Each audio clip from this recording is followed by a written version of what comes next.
কুমিল্লার হোমনা উপজেলার আসাদপুর ইউনিয়নে দফায় দফায় রক্তক্ষয়ী সংঘর্ষ, বাড়িঘরে হামলা ও লুটপাটের ঘটনার পর এবার আসাদপুর ইউনিয়ন বিএনপির কমিটি বিরক্ত ঘোষণা করা হয়েছে।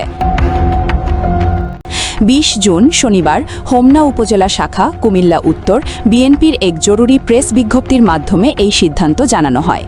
দলীয় সূত্র জানায়, আসাদপুর ইউনিয়নের বর্তমান রাজনৈতিক পরিস্থিতি বিবেচনা করে এবং সাংগঠনিক কার্যক্রমকে আরও গতিশীল করার লক্ষ্যে এই সিদ্ধান্ত নেওয়া হয়েছে।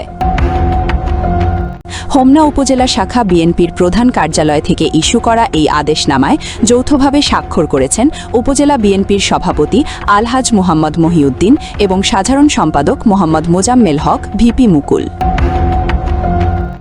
সূত্র থেকে জানা যায়, গত কয়েকদিন ধরে আসাদপুর ইউনিয়নের ঘনিয়াচর গ্রামে আধিপত্য বিস্তারকে কেন্দ্র করে দফায় দফায় ভয়াবহ সংঘর্ষের ঘটনা ঘটে।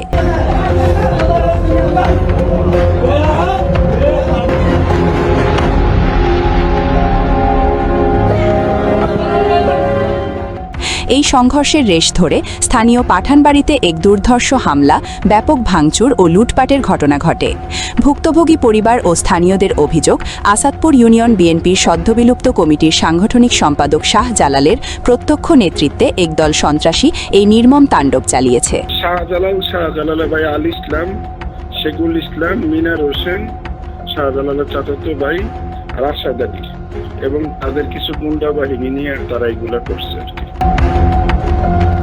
স্থানীয় বাসিন্দারা ক্ষোভ প্রকাশ করে জানান, হামলার মূল হোতা শাহজালাল অতীতে সরাসরি আওয়ামী লীগের রাজনীতির সাথে জড়িত ছিলেন।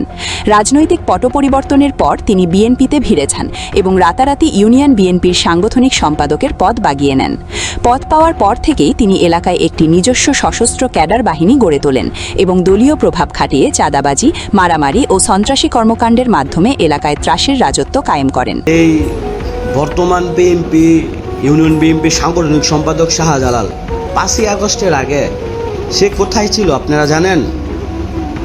৫ই আগস্টের আগে সে ছিল আওয়ামী লীগের দালাল, সে ছিল মেরিয়াপার দালাল, সে ছিল আওয়ামী লীগের দালাল। সূত্র বলছে, একজন হাইব্রিড নেতার কারণে দলের ভাবমূর্তি মারাত্মকভাবে ক্ষুণ্ণ হওয়ায় ক্ষুব্ধ ছিলেন স্থানীয় ত্যাগী নেতাকর্মীরা। অবশেষে এমন বিভীষিকাময় সংঘর্ষের ঘটনা এবং ভুক্তভোগীদের সুনির্দিষ্ট অভিযোগের প্রেক্ষিতে দলীয় শৃঙ্খলা রক্ষা এবং সাংগঠনিক স্বচ্ছতা নিশ্চিত করতে কমিটি বিলুপ্তির এই কঠোর সিদ্ধান্ত নেয় উপজেলা বিএনপি। বিজ্ঞপ্তিতে অনতিবিলম্বে এই সিদ্ধান্ত কার্যকর করার নির্দেশ দেওয়া হয়েছে। এদিকে কমিটি বিলুপ্তির এই সিদ্ধান্তকে স্বাগত জানিয়েছে আসাদপুরের সাধারণ জনগণ ও বিএনপির একাংশ। তারা অবিলম্বে হামলার মূল হোতা শাহজালাল ও তার সহযোগী সন্ত্রাসীদের আইনের আওতায় আনার দাবি জানিয়েছেন। সবাই জানে, ঘনিয়াচরবাসী সবাই জানে এই ঘটনা, আমি আর কিছু বলতে চাই না। আমি শুধু এটুকুকে বলবো, মাননীয় অধ্যক্ষ সেলিম ভুঁইয়া স্যার, আপনি আমাদের অভিভাবক এবং আমার হোমনার যে সকল নেতৃবৃন্দ আছে, আমি আপনাদেরকে এতটুকু বলবো, আপনাদের কাছে আমরা এর দৃষ্টান্তমূলক বিচার দাবি করছি। আপনারা একটু খোঁজ নিয়ে রাখেন ঘনিয়াচর গ্রামে কে বিএনপি দলটা করত, দুর্দিনে কে পাশে ছিল। আপনারা শুধু দুর্দিনে দলের পাশে কে ছিল আপনারা অনুরোধ করে আপনারা তাকে মূল্যায়ন দেন, নব্য বিএনপিকে আপনারা মূল্যায়ন দেন না। আজ হাজারো হাজারো দুর্দিনের বিএনপির কর্মী হারিয়ে যাচ্ছে নব্য বিএনপির মাঝে।